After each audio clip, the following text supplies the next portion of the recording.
Video में आगे बढ़ने से पहले कृपया मेरे चैनल को लाइक एंड सब्सक्राइब करें।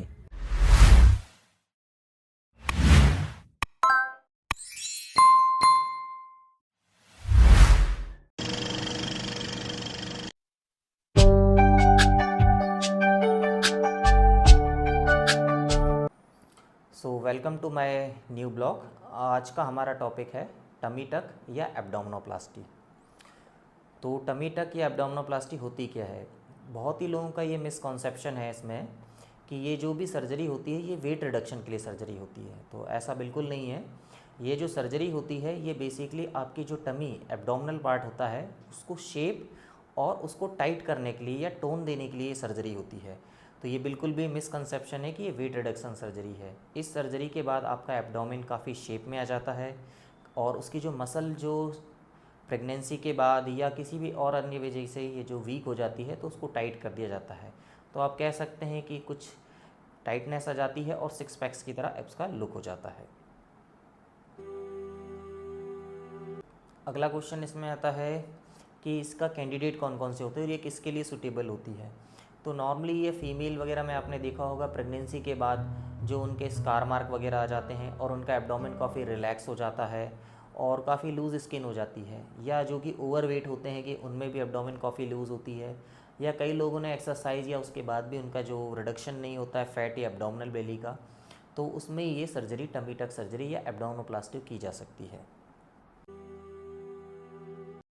हाँ, इससे जो इस सर्जरी से जो प्रेगनेंसी के बाद जो स्कार मार्क होते हैं वो कुछ हद तक कम हो जाते हैं, क्योंकि इसमें जो लूज एब्डोमिनल पार्ट या स्किन पार्ट होता है हम उसको स्ट्रेच कर वगैरह करते हैं और उसको स्ट्रेच करने के बाद जो स्किन मार्क वगैरह जो होते हैं वो उसमें हो सकता है कि उस स्किन के साथ वो भी निकाल दिया जाए।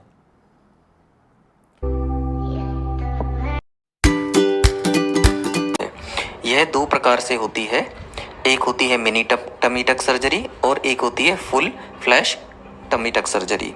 जो मिनी टमी टक सर्जरी होती है उसमें अम्बलाइकस के नीचे के हिस्से की सर्जरी की जाती है, जबकि फुल टमी टक में पूरे एब्डोमेन की।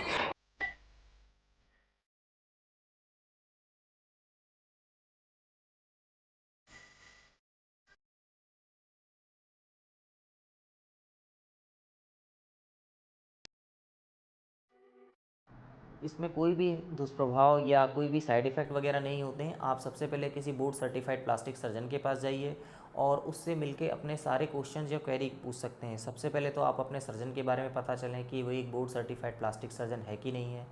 दूसरा, उसने कितने इस तरह के ऑपरेशन किए हैं। तीसरा, वो इस तरह के ऑपरेशन किस हॉस्पिटल में करेगा। और चौथा, इसमें मेरे लिए कौन सी ऑपरेशन जो होगा वो मेरे लिए अच्छा होगा। इसके प्री ऑप और पोस्ट ऑप केयर क्या होगी।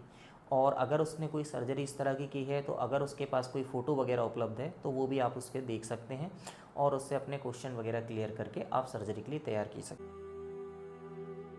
प्री ऑप केयर, जी हाँ, ये सबसे इम्पॉर्टेंट होता है प्री ऑप करने के लिए। अगर आप चाहते हैं कि आपका एब्डोमिनल टक या टमी टक सर्जरी के बाद आपको बहुत अच्छा एब्डोमिनल का शेप मिले और उसका टोन भी बहुत अच्छा रहे, तो आपको कुछ बातों का ध्यान रखना होगा। सबसे पहले आपको 1 या 1.5 महीने पहले अगर आप ये सर्जरी प्लान कर रहे हैं तो कुछ एक्सरसाइज वगैरह करना चालू कर दें। उससे क्या होता है कि आपकी मसल स्ट्रेंथ आ जाती है, टोन भी अच्छी हो जाती है और थोड़ा बहुत जो फैट होता है वो आपका रिडक्शन हो सकता है।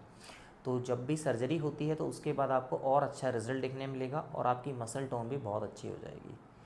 Second, diet. आपको अच्छी हेल्दी डाइट का खाना है। आपको उसमें डाइट में प्रोटीन वगैरह की मात्रा बढ़ाना है और आपको जो अननेसेसरी फूड होते हैं जो कि अपने जंक्स फूड्स वगैरह होते हैं वो आपको अवॉइड करने हैं।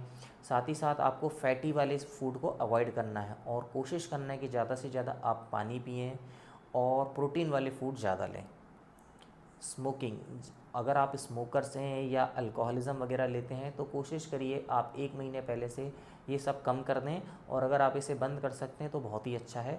इसके बंद करने से आपके सर्जरी के रिज़ल्ट और भी अच्छे आ सकते हैं।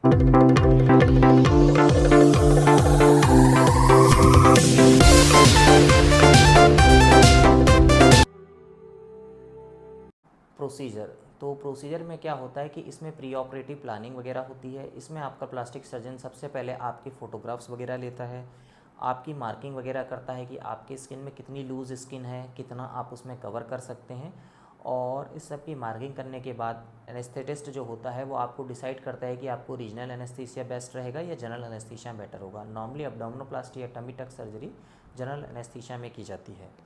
इंसिजन मार्क किया जाता है। नॉर्मली ये जो बिकनी लाइन अंडरगारमेंट्स की लाइन होती है वहाँ पर उसका इंसिजन दिया जाता है और दूसरा इंसिजन अम्बलाइकस के अराउंड दिया जाता है ताकि ये अंडरगारमेंट में हिडन रहे, दिखे नहीं किसी को। इसके लिए प्रेफर करते हैं हम जनरल एनेस्थीसिया। इसमें मरीज को कंप्लीट बेहोश किया जाता है। उसके बाद जो निशान मार्क किया जाता है उसमें इंसिजन दिया जाता है। इंसिजन देने के बाद हम उसमें सबक्यूटेनियस टिश्यू कट करते हैं और स्किन फ्लैप एलिवेट किया जाता है उसमें टिल ज़ीफी स्टर्नम तक। आफ्टर एलिवेशन अम्बलाइकस सेपरेट कर लिया जाता है और उसके बाद जो उसकी मसल डायस्टेसिस होती है रेक्टाइस मसल की, उन्हें क्लोज किया जाता है और टाइटनिंग किया जाता है, जिसकी वजह से काफ़ी अच्छा शेप मिल जाता है और वेस्ट लाइन डिफाइंड हो जाती है। इस after muscle tightening we stretch the extra skin और टक करके देखते हैं कि कितनी एक्स्ट्रा स्किन है और उसको हम निकाल देते हैं। देन न्यू अम्बलाइकस उसका बना दिया जाता है। उसके बाद क्यों कलेक्शन वगैरह ना हो इसके लिए 2 ट्यूब डाल दी जाती हैं नीचे से। आखिरी में स्टिच लगा के वो आपकी ड्रेसिंग कर देता है।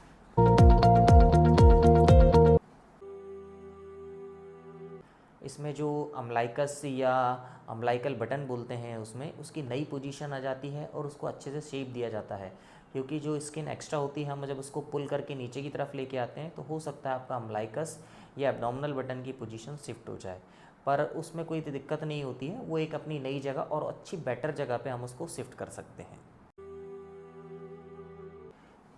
पोस्ट ऑप केयर में आपको ध्यान रखना होता है कि आपको कम से कम 5 डेज़ तक बहुत ज़्यादा मूवमेंट वगैरह नहीं करना है। आपको कुछ पोजीशन समझाई जाती हैं, उन पोजीशन पे ही अपने आप को रखना है।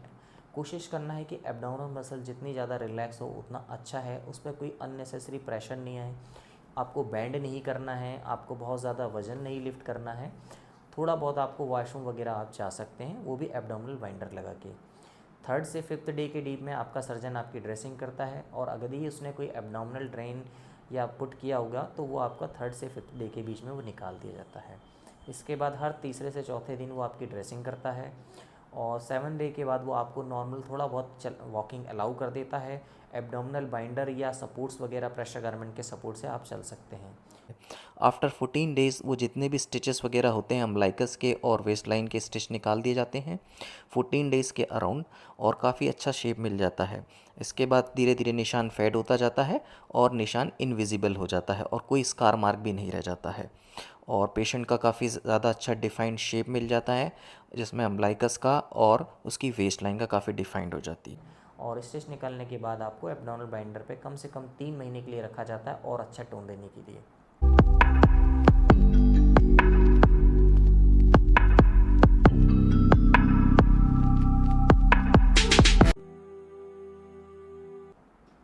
कई बार एब्डोमिनोप्लास्टी को हम लाइपोसक्शन के साथ कंबाइंड भी करते हैं। देखिए, लाइपोसक्शन अलग प्रोसीजर होता है। इसमें हम एक ट्यूब, पतली ट्यूब के द्वारा आपके फैट जो भी एक्स्ट्रा होता है बॉडी के अंदर उसको सक आउट करके निकालते हैं। तो आप एब्डोमिनोप्लास्टी को लाइपोसक्शन से कंफ्यूज ना हो, दोनों ही अलग चीज़ें हैं। लाइपोसक्शन अलग है और एब्डोमिनोप्लास्टी अलग है। हाँ, एब्डोमिनोप्लास्टी में कई बार लाइपोसक्शन को कंबाइन किया जाता है, जैसे आपके लेटरल कंपार्टमेंट वगैरह जो होते हैं उसमें ज़्यादा फैट होता है तो साथ ही साथ एब्डोमिनोप्लास्टी के साथ लाइपोसक्शन करके वहाँ का फैट भी निकाल सकते हैं। तो लाइपोसक्शन इज़ बेसिकली फैट निकालने के लिए सर्जरी की जाती है और जो एब्डोमिनोप्लास्टी होती है साथ फैट के मसल के साथ निकालने के साथ साथ वो आपको स्किन टोन को भी बहुत अच्छा बनाता है। सर्जरी करने के बाद आप बहुत ही जल्द करीब 10 या 15 दिन के बाद अपनी एक्टिविटी रिज्यूम कर सकते हैं।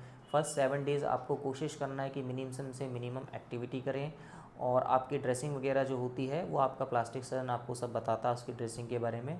7 दिन के बाद आप थोड़ा बहुत वॉक वगैरह करना चालू कर सकते हैं और इसमें वॉक करने वक्त आपको कुछ प्रिकॉशनरी मेथड बताए जाते हैं कि आप अपने एब्डोमेन पर हाथ रख के चलें, एब्डोमिनल बाइंडर्स वगैरह का यूज़ रखें, हैवी लिफ्टिंग वगैरह ना करें।